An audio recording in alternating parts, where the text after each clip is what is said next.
Vamos à palavra de Deus no livro de Atos, capítulo 16, versículos 22 ao 26. Para essa leitura, quero convidá-los para se colocarem de pé, por favor. Aproveitando que domingo você não foi na academia ainda hoje, então a gente fica senta, levanta, senta, levanta, senta, levanta. Bom que você não precisa ir na academia hoje, você pode enjoy the day. Aproveite o seu dia, tá bom? Maravilha? Atos capítulo 16, versículos 22 ao 26 diz assim: Levantou-se a multidão unida contra eles, e os pretores, rasgando-lhes as vestes, mandaram açoitá-los com varas. Quem já apanhou de vara aí? Essa geração não tem mimimi. Quem apanhou de vara tirou a manha.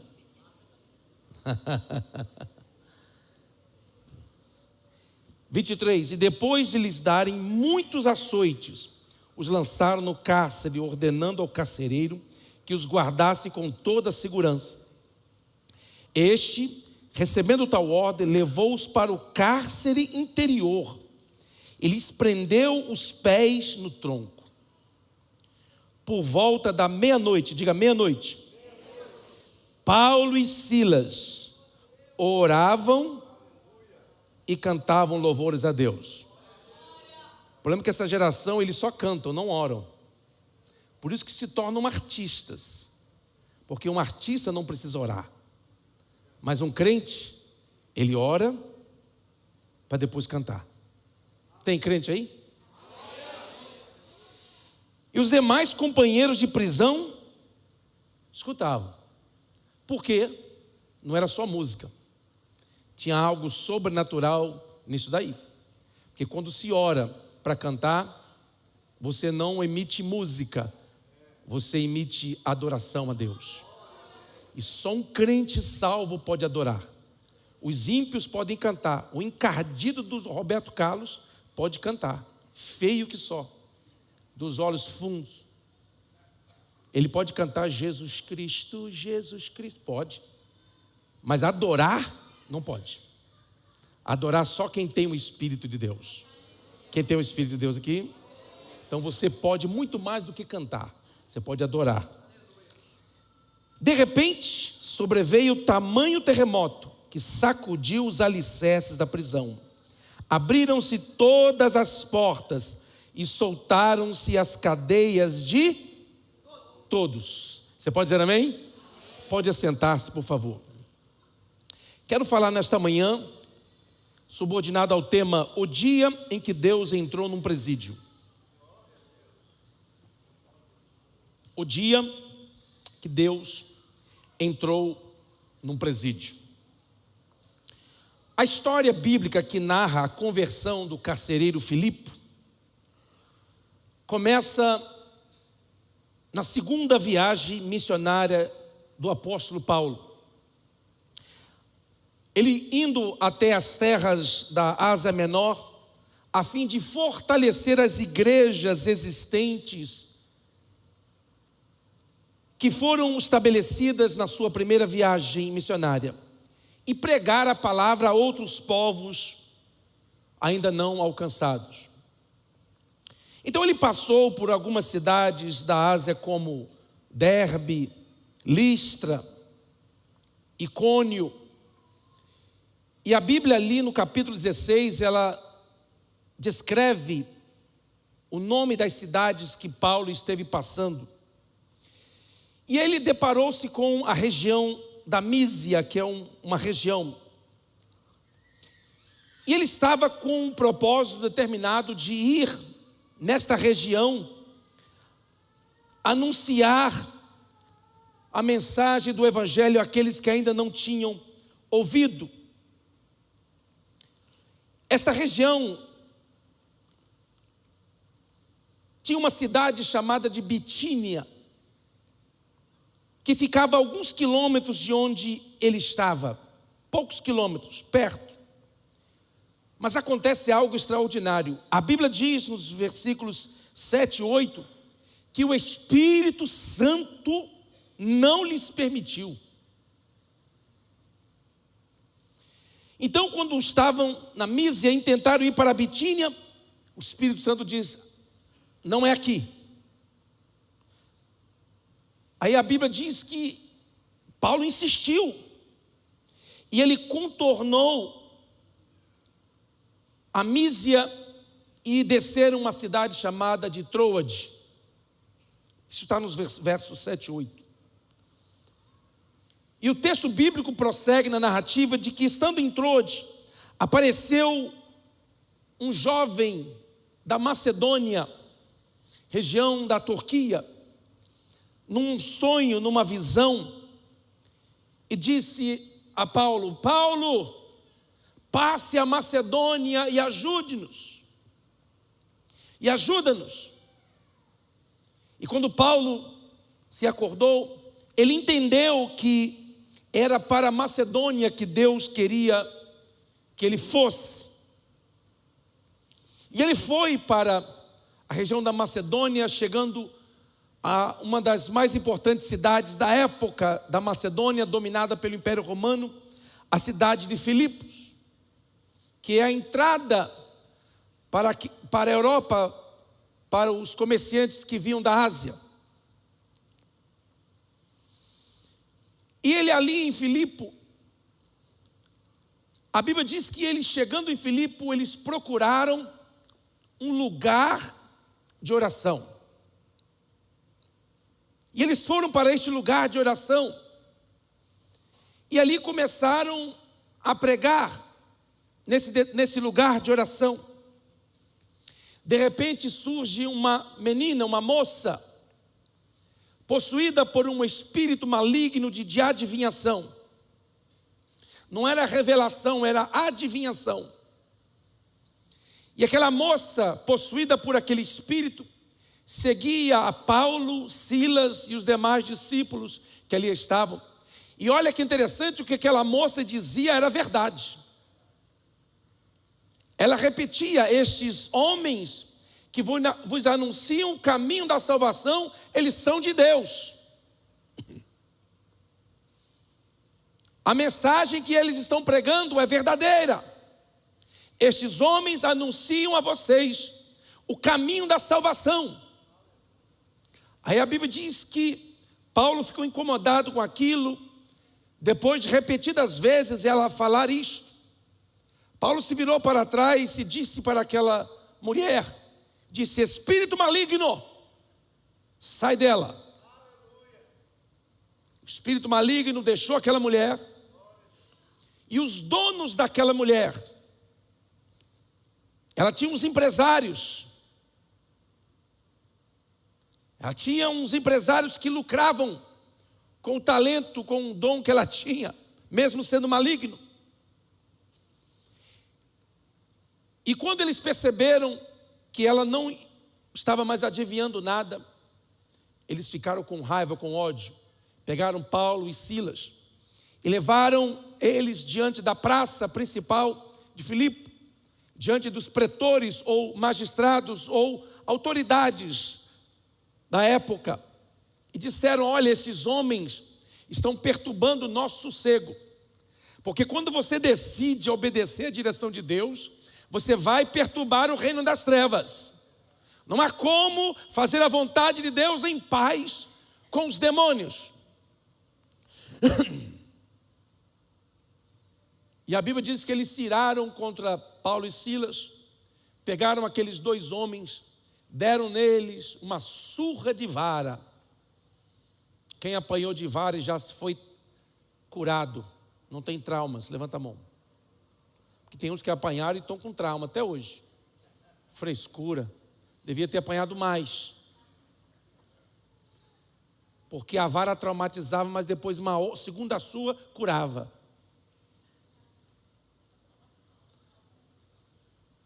Na minha época não tinha lei de proteção, não. E agora chegou minha vez, a hora de eu me vingar, colocaram uma lei. Não pode.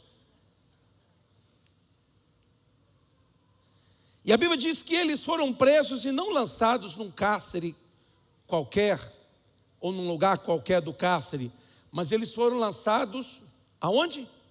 no interior do cárcere, lá no fundo do cárcere.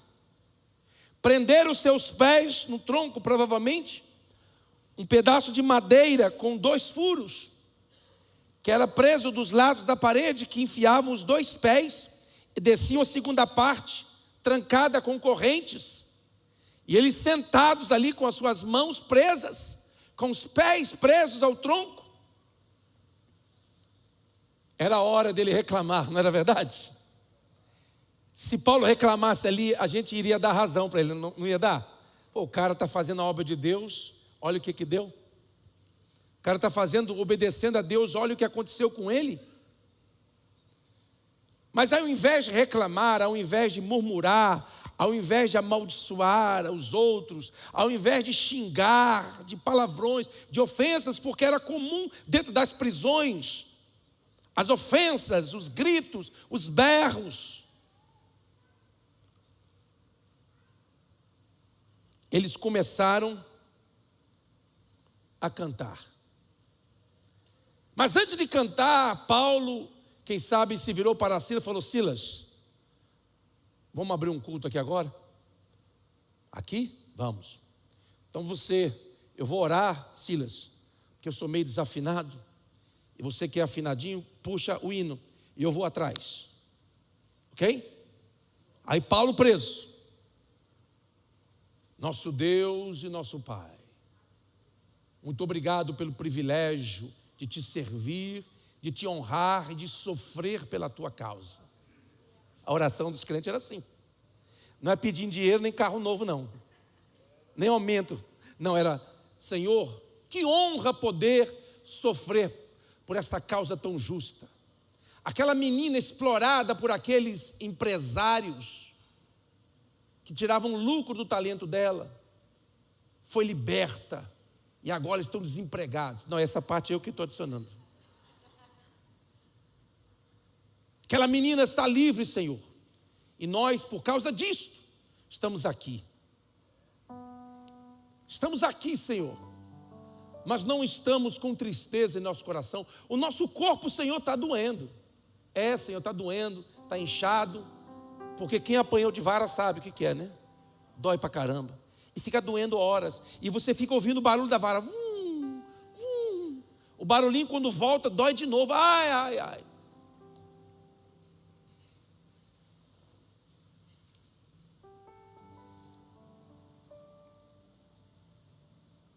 A Bíblia diz que eles começaram a cantar. Quero conhecer-te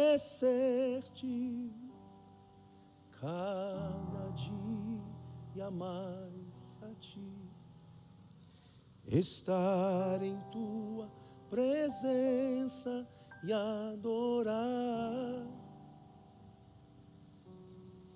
Revela-nos tua glória, desejamos ir muito mais em ti, queremos tua presença, Jesus.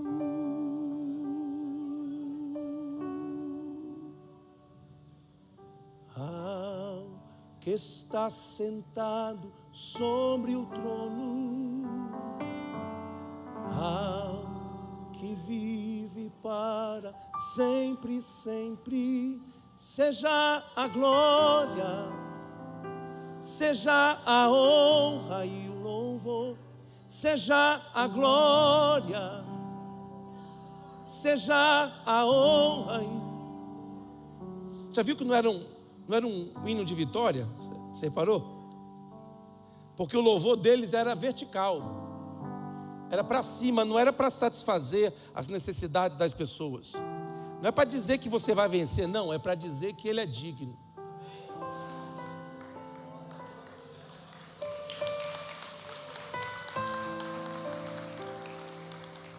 A Bíblia diz que veio um terremoto naquela prisão. E olha só que interessante, um terremoto que abalou os alicerces, mas não matou ninguém dentro da cadeia, não caiu pedra em cima de ninguém. O terremoto só quebrou as algemas de todo mundo. todo mundo ficou solto dentro da prisão. As portas se abriram. E o carcereiro estava dormindo com aquele hino. Ele foi dormir, ele confiou tanto, que a presença de Deus, ela liberta, mas também ela dá descanso. A presença de Deus, ao mesmo tempo que ela quebra as cadeias, ela relaxa, ela nos faz descansar. Quando ele se acordou e viu todo mundo solto, ele pegou numa espada para se matar, porque ele seria punido com pena de morte, se deixasse qualquer um fugir. Aí Paulo lá de baixo gritou: ei, ei, fica tranquilo, ninguém fugiu, está todo mundo aqui no culto. Vem cá para o culto. Aí a Bíblia diz que o carcereiro entrou meio trêmulo, onde eles estavam com algum tipo de lamparina, e viu que todo mundo estava ali. Aí ele olhou e viu aquilo. Aí os presos estavam lá. Ao que está sentado sobre o trono. Desculpa.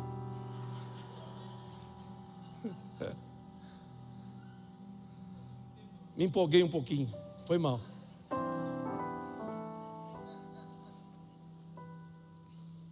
Aí o carcereiro olhou aquilo e falou assim: como é que eu faço para ser crente? O que eu tenho que fazer? Fala aí, eu quero esse Jesus de vocês. Não, esse Jesus aí eu quero. Estou cansado da religião aqui, mas esse Jesus eu quero. Aí Paulo pregou para ele. Aí o carcereiro se converteu. O carcereiro tirou Paulo da cadeia, levou para a casa dele, cuidou das feridas dele, preparou um jantar. Igual eu comi na casa do irmão outro dia ali, o Léo, mas a Jaque. Não sei se estão aí. Meu irmão, o negócio é bom. Comi com força. Fiquei até com vergonha depois. Fui lá para a casa dele só almoçar. Fiquei 5 horas. Acampei lá na casa, na visita. Nunca faço isso. Minha esposa não deixa fazer isso nunca. Mas esse dia eu me acampei lá.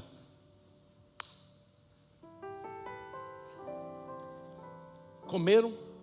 Todo mundo da casa dele se converteu. Quando se converteu, a Bíblia diz que ele batizou. Porque a verdadeira conversão já leva ao batismo e à ceia. São os 2 sacramentos da igreja. Quem verdadeiramente se converte, se batiza e vai cear. Quem não gostar disso, fala com Paulo. Vai lá em cima no paraíso conversar com ele. Pastor, quais são as lições que eu aprendo e eu começo a encerrar? Primeiro, não se surpreenda com as lutas da jornada cristã. Quem foi que disse para você que vida cristã seria um mar de rosas? Quem foi que pregou para você dizendo que vem para Cristo, que Ele vai te dar um carro novo, casa nova, emprego novo, dinheiro no banco, viagens e mais viagens, e você será feliz para sempre? Quem contou essa história foi a Disney, não foi Jesus. Porque Jesus disse, nunca enganou ninguém, disse: se você quiser me seguir, no mundo você vai ter tribulações. No mundo vocês terão aflições. Vocês irão chorar. Faz uma promessa dessa para ver se vem todo mundo. É por isso que são poucos que encontram o caminho da salvação.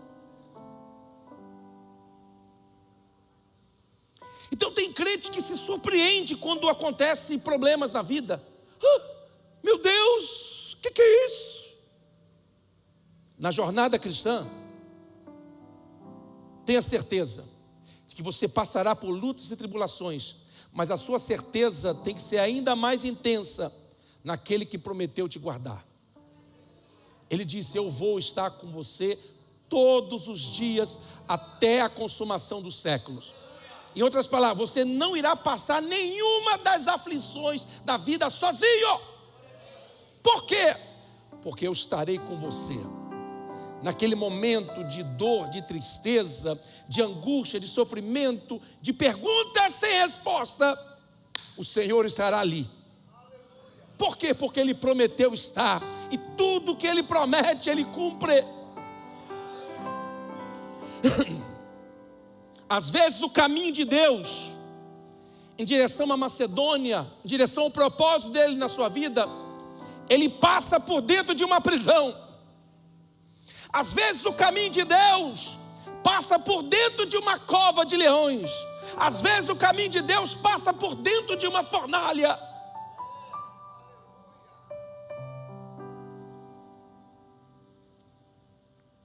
Nós pensamos, alguns cristãos imaturos pensam que só porque estão na direção de Deus, tudo vai dar certo, a vitória é nossa, tudo já deu certo. Você viu que é raso isso? É garapa. É cantar sem orar, dá nisso.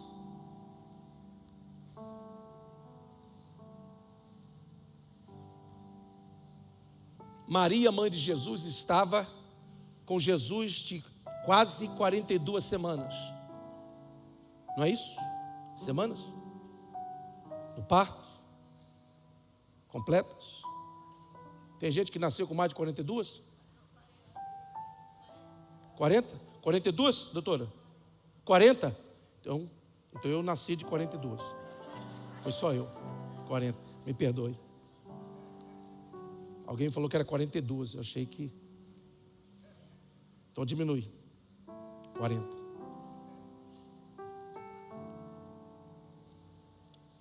Ela estava na direção de Deus. Era para ela chegar em Belém, as hospedarias estarem de portas abertas para receber. Por quê? Porque ela estava na direção de Deus. Mas ela chegou em Belém, bateu e não havia lugar para eles em nenhuma hospedaria.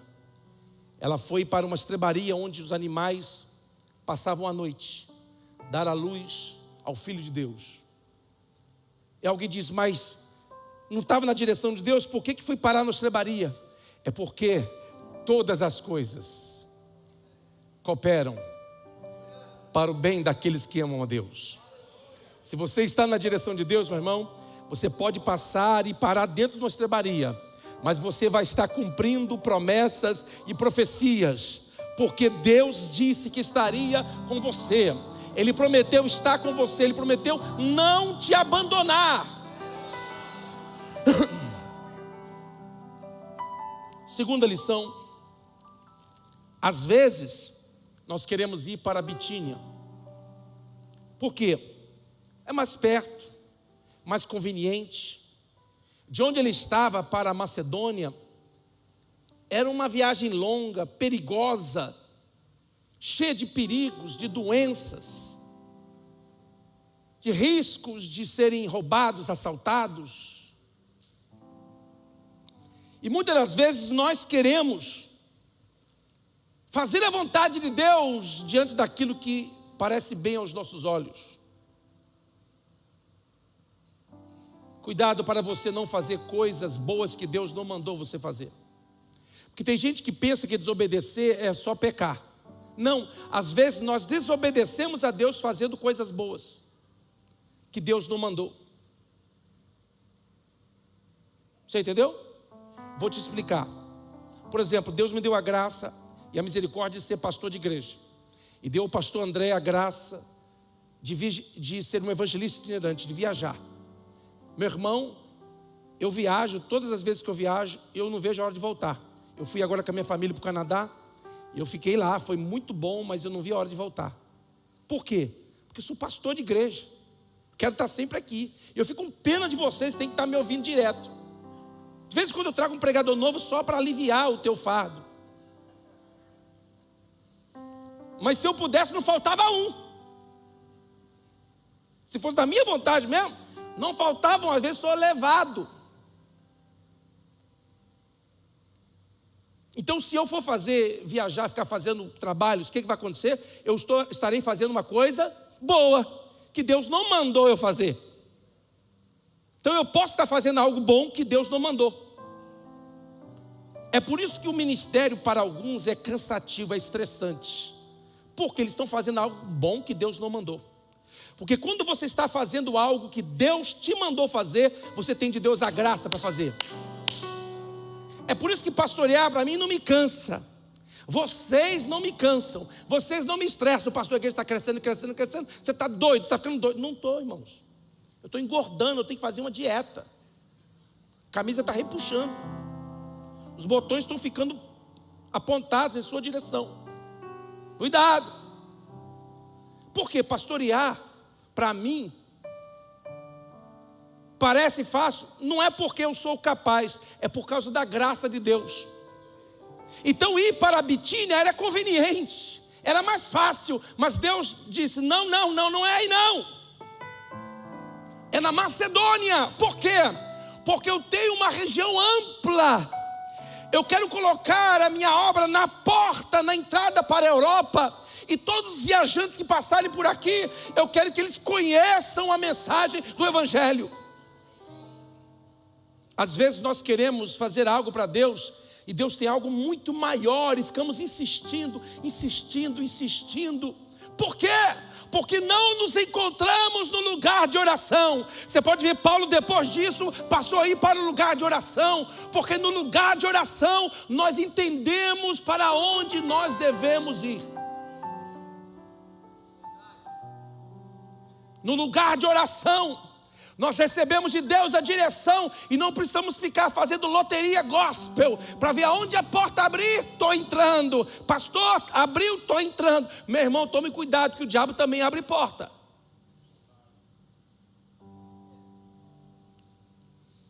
Não é só Deus que abre porta, não. Ele abre porta também, toma cuidado.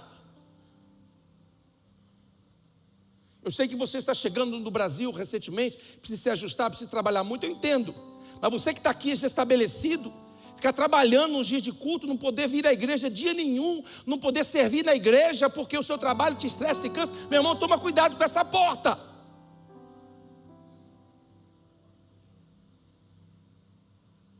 Segunda lição, às vezes nós queremos ir para a Bitínia, para algo que é mais conveniente, mais perto, mais fácil. Mas o caminho de Deus para nós vai um pouco mais além. Deus tem algo maior para nós. Deus tem algo maior para você. Diga isso para quem está do seu lado. Deus tem algo maior para você.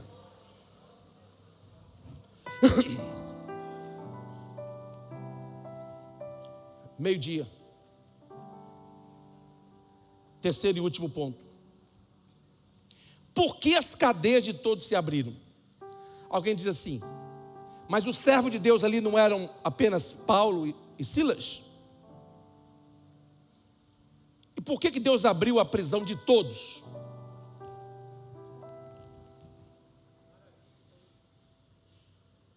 Quando Pedro estava preso na prisão em Atos, o anjo foi lá e soltou todo mundo? Libertou só quem? Só Pedro. Mas aqui a Bíblia diz que as cadeias, as algemas, as celas, as portas daquela prisão foram todas abertas. Por quê? Porque não abriu apenas o tronco onde os pés dos apóstolos estavam presos? Por que não abriu somente as cadeias que prendiam as mãos de Paulo e Silas e eles foram embora? Por que não?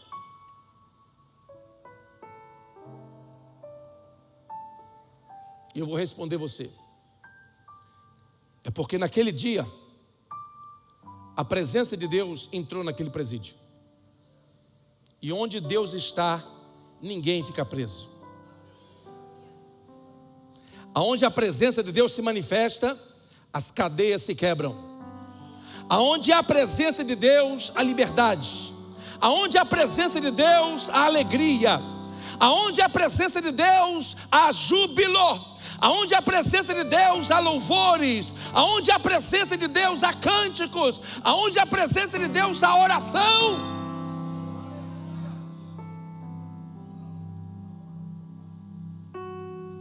Alguém diz: mas como assim? Deus não é onipresente, pastor? Sim. Este é um dos atributos que só Deus tem. Ele é onipresente, Ele está presente em todos os lugares ao mesmo tempo. Isso se chama onipresença. Mas Deus tem uma capacidade ainda maior de concentrar a sua presença num lugar mais do que em outro. Ele está em todos os lugares ao mesmo tempo, mas vez por outra, Ele concentra mais a presença dEle num lugar do que em outro.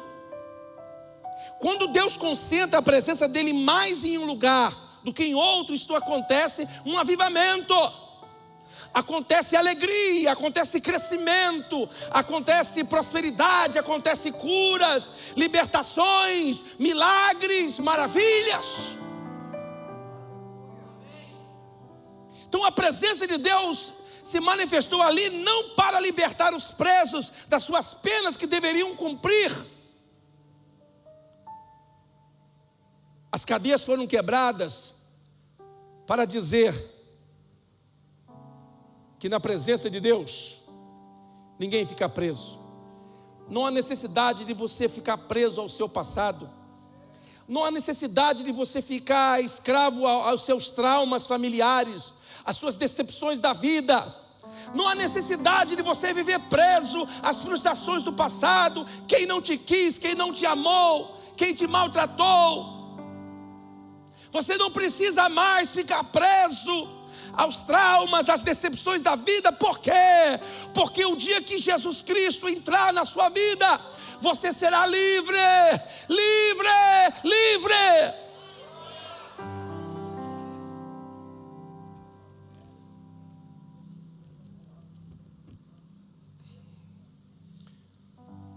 Eu encerro pela segunda vez dizendo para vocês o seguinte: os salvos da última hora estão chegando. E olha, estão vindo dos presídios. É por isso que sou meio esquisito. Aí tem uns pastores que ficam brigando. A igreja, a parede tem que ser branca, tem que ser preta. A igreja tem que ser parede amarela, parede. A cor da parede determina a santidade do povo. Aí eu fico olhando uns pastores brigando por causa de cor de parede de igreja. Fico pensando, esse cara não é normal. Você acha que se eu pintar a parede de branca, as pessoas vão ficar em santidade? E em muitos lugares, a parede é branca, mas os pastores estão em adultério, os pastores estão enganando o povo, tirando dinheiro do povo, fazendo politicagem ministerial, e a parede é branca. Não é a cor da parede, meu irmão. Não estou defendendo a nossa que tem, não. É porque aqui, ó, para fazer esse teto aqui, nos custaria $80 mil. E eu não tinha o dinheiro. Aí falou, então a segunda opção é pintar, porque quanto que é para pintar? 1.500. E a mão de obra voluntária, 1.500, foi de tinta, não foi o Arley? Cadê o Arley? Você que pintou, né, Arley? Você, está ali um dos pintores. Tem mais, é o Júnior também, que pintou isso aí. Então se alguém achar ruim, fale com eles. Você que é tradicional, que gosta de parede branca, fale com eles. Porque eu ia gastar $80 mil para fazer um teto. Aí eu gastei $1.500 de material e fiz. Aí eu falei, ué, até eu que sou bobo, vou fazer isso? E os crentes que são tradicionais, eles ficam brigando nessas picuinhas. Antigamente era o rádio é do capeta. Aí veio a televisão, não, a televisão é do capeta. Aí não, agora vão colocar vestidão indiano para as mulheres, lá embaixo, no chão. Vão cobrir, vão pano. Pensando que se você uniformizar as pessoas por fora, você cria um sentimento de unidade. Não, isso cria um sentimento de religiosidade. Porque não adianta a roupa ser comprida e o coração estar podre, os olhos cheios de adultério. Não adianta. Um aleluia e meio. Isso ok.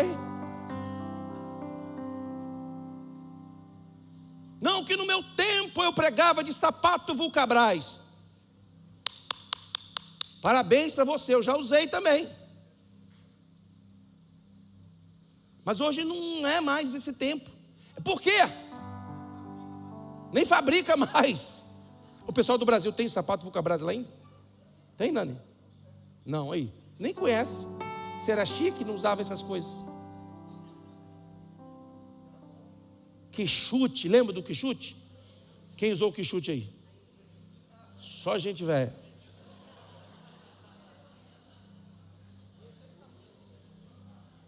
E eu tinha que usar um ano inteiro. Porque se eu rasgasse, minha mãe que está ali me batia. Então eu jogava a bola descalço. E o quixute chegava limpinho em casa, jogando 2 horas de bola, com os dedos tudo arrebentado. Tem pessoas preocupadas com a cor da parede da igreja. Eles se esqueceram que os salvos da meia-noite estão chegando. Estão saindo de onde? Dos presídios. Estão saindo dos becos, dos guetos. São aqueles grupos que foram desprezados pelos religiosos. São aqueles grupos que foram abandonados pelos religiosos. Em nome da santidade, foram chutados para fora das igrejas. Ei, eles foram parar no presídio, mas agora o Senhor está indo lá no presídio buscar.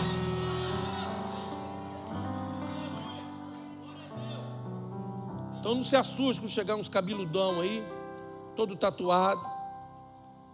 Chega aí, maluco, cabeção, tamo junto, tamo nas quebradas. Você fala, que é isso? É o pessoal da meia-noite que está chegando. São os últimos salvos que estão chegando. Aí os tradicionais ficam irritados. Não adianta, por quê? Porque o terremoto começou lá na prisão, não foi no templo. Eu imagino Deus falando assim para os anjos que estão lá: Gabriel, Miguel, fique aí, coordene as coisas aí que eu vou lá embaixo. Vai lá em Jerusalém? Não, vou lá na Macedônia. Macedônia? É na igreja lá de Éfeso? Não. E de Esmirna? Não. E Tiatira? Não, essa eu já mandei cartas. Estou indo lá na cidade de Filipe. O senhor vai na sinagoga lá? Porque os anjos não sabem o futuro. Eles só conhecem o que Deus revela. Os anjos não têm conhecimento, não são oniscientes. Eles precisam da revelação de Deus, como eu e você precisamos. Alô? Eu vou lá em Filipe, na sinagoga. Vamos lá para o culto? Não, vou para a sinagoga não. Como é que a rua lá, você lembra, pastor, o nome da rua lá, André? Da prisão? A prisão está lá, mas a rua, ok. Vou lá naquele presídio. Presídio? O que você vai fazer lá? Tem 2 servos meus que estão lá. Ah, se estão lá porque mereceram, hein? Andaram dando uns canos aí, não pagaram a dívida. Não! Estão lá porque pregaram o evangelho. E sabe o que? Eles estão cantando. O Senhor vai no presídio? Vou. Mas, gente, os pastores finos, elitizados, eles não vão no lugar assim. Mas eu vou. Eu vou no presídio. Imagina Deus descendo, o Senhor descendo, os anjos escoltando, e Ele descendo, os demônios olhando, falando assim: ué, Jerusalém é para lá, o que está indo para lá? A igreja central é lá, onde Ele está indo? Aí eles foram só acompanhando com os olhos, acompanhando. E o Senhor desceu na prisão. Quando Ele colocou os pés em cima da prisão, Paulo está lá cantando, e Silas cantando, e louvando a Deus. Aí ele colocou os pés em cima da prisão, e você sabe que ritmo é contagioso, é ou não é?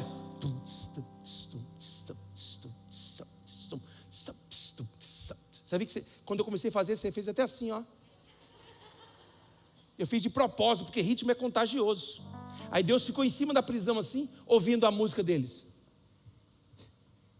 e batendo o pé.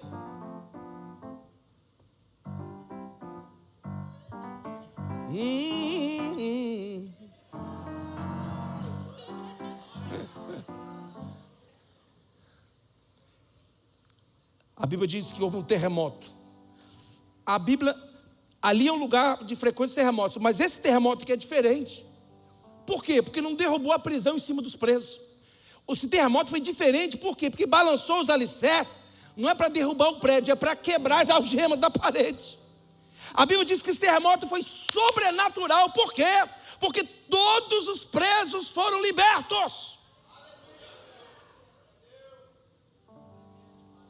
E agora aqueles presos que estavam presos em cadeias, em celas, agora estavam aprisionados de outra forma, aprisionados pelo amor de Deus, pela graça de Deus, pelo favor de Deus, pela bondade de Deus. Porque, irmão, não tem como uma pessoa conhecer, experimentar Deus e dizer não. Não tem como. Deus é irrecusável. Se você tiver uma verdadeira experiência com Jesus, você será transformado. Se você não foi transformado, é porque você não conheceu ainda. O salmista diz: provai e vede que o Senhor é bom. Quando você experimenta Deus, quando você prova da sua bondade, da sua graça, do seu favor, você diz: eu quero, eu quero. Os presos estavam todos ali, todos cantando, todo mundo. Ao que está sentado com as mãos livres sobre o trono, ao que vive para sempre, sempre, seja a glória, seja a honra, seja a glória, seja a honra e o...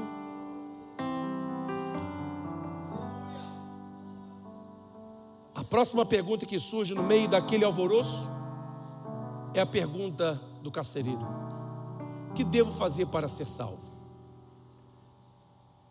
E Paulo lhe explica o caminho da salvação. O propósito de Deus em manifestar a sua presença é para trazer salvação. Deus não manifesta a sua presença apenas para demonstração de poder e de dons. Esses lugares onde há manifestação de poder, de dons, sem salvação de almas, não cumprem o propósito pleno de Deus.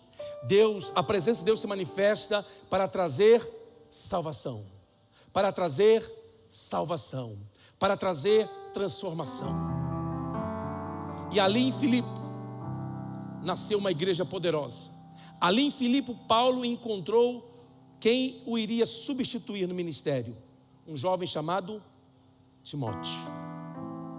Você entendeu agora por que o Espírito queria que ele fosse para lá, ao invés de Bitínia? Você entende por que muitas das vezes Deus diz não para alguns planos que nós fazemos, e às vezes aquilo que nós não queríamos, não queremos, e não queria que acontecesse, e acaba acontecendo, e a gente fala: por que Deus?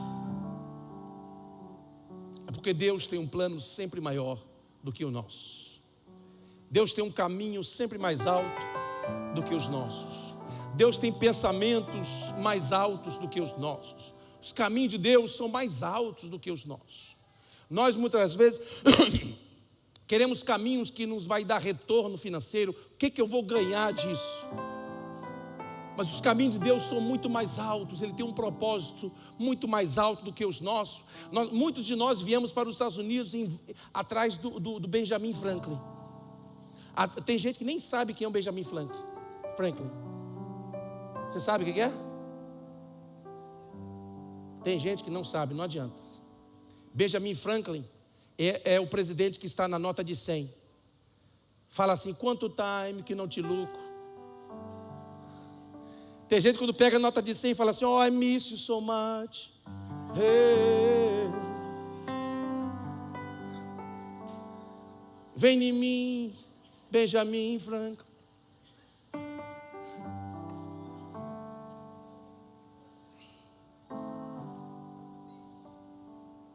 Os adoradores da meia-noite, eles não estão apegados a tradições e costumes. Quer dizer que a igreja vai aceitar tudo, pastor? Vem para a igreja agora, pode vir fumando maconha, pode vir em pecado, vai estar todo mundo cantando, o importante é adorar. Aqui na aba, não. Pode vir. Os adoradores da meia-noite, pode vir. Pode vir. Mas aqui nós seguimos a palavra. A palavra é a nossa regra de vida. E é a mesma para todos. A mesma para todos. Ganhou muito, dízimo é desse tamanho, 10%. Ganhou pouquinho, 10%. Pronto. Não tem desconto de dízimo aqui. Por quê? Porque a graça de Deus tem sido derramada neste lugar. E eu tenho visto em cada culto a graça de Deus se manifestando. E esta é a vontade de Deus, que a graça dele seja derramada e ele alcance os do presídio, os dos becos, dos guetos, as prostitutas, os drogados, os esquecidos, os desviados, os traumatizados. Ah, pastor, por que está tanta gente com problema na igreja? Porque está chegando a turma da meia-noite. Está vindo a turma da meia-noite. Está chegando o pessoal que canta à meia-noite. Eu quero ver um pastor falar mal da prisão de Filipe com a parede preta que Paulo cantava. A parede era preta. Tá lá, o pastor André esteve lá, está lá a parede preta. Até hoje. Fundo dela preto, né? Você viu? Então aí, ó, confirmou a pregação. Por isso que eu preciso ir lá, pastor André, para confirmar a minha pregação. Você está bem? Você está feliz? Vamos estar em pé, por favor.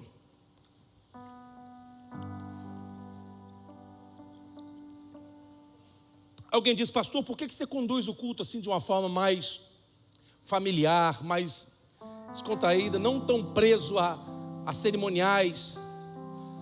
Porque aqui nós não estamos num show de promoção pessoal. Nós estamos aqui reunidos em família.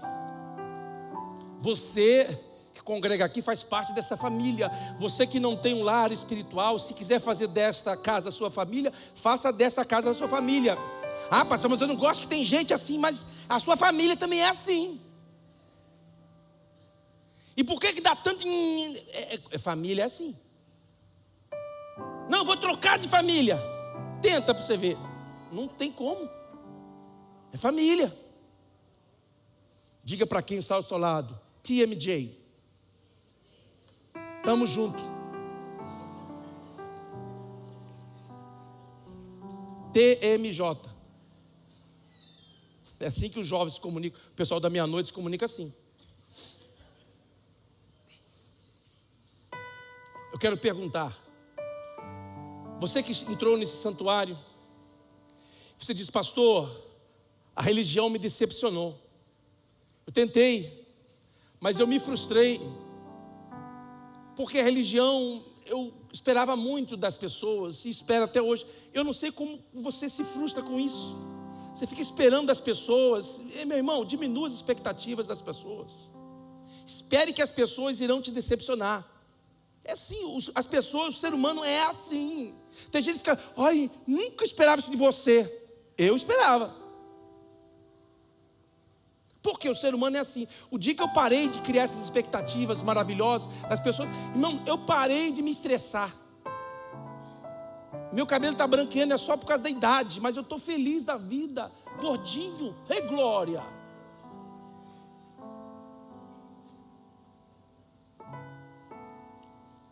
Você, quem sabe que está afastado, afastada da comunhão dos santos, você que está afastado da igreja e diz, pastor, eu não preciso de igreja,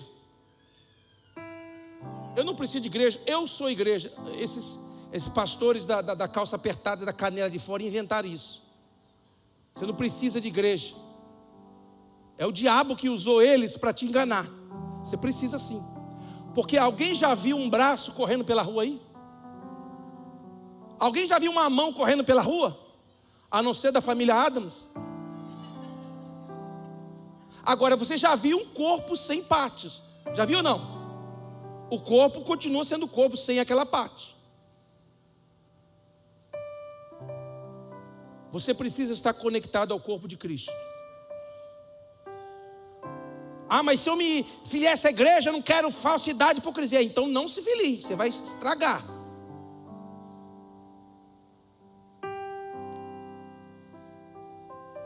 Não, mas eu quero perfeição. Então morre. Quer que eu oro? Estou debaixo da unção de Deus. Se eu orar, dá entupimento na veia na hora. Quer? Quer partir? Ninguém quer partir, ninguém levantou a mão. Então você vai ter que aguentar o seu irmão e a sua irmã. Você vai ter que tolerar uns aos outros, suportar os mais fracos. Você vai ter que amar e perdoar, senão você não vai conseguir ficar junto. Amém ou não? Tem alguém que quer reconciliar-se com Deus? Diz, pastor, eu quero me reconectar ao corpo. Eu quero voltar a cear. Eu quero voltar a ter comunhão com Deus através do corpo de Cristo. Tem alguém? Daqui a 2 domingos, né, pastor André? Nós teremos um culto aqui especial chamado Culto do Amigo. E vai ser a oportunidade que você terá de trazer alguém para Cristo. O pastor André vai falar isso dentro de 1 ou 2 minutos. E você terá a oportunidade de ser um instrumento de Deus para trazer a turma da meia-noite que estão chegando. E não adianta você fazer cara feia, não adianta você achar ruim porque está chegando a turma da meia-noite. Está chegando. Está chegando. E os religiosos que só gostam de parede branca vão ficar nervosos. Ah, por que a parede da minha igreja não é branca? Pinta a sua casa toda de branca, até o teto, até a parede. Mas não é isso que Deus está à procura. Deus está à procura de corações sinceros e verdadeiros. Deus está à procura de pessoas sinceras e verdadeiras no coração.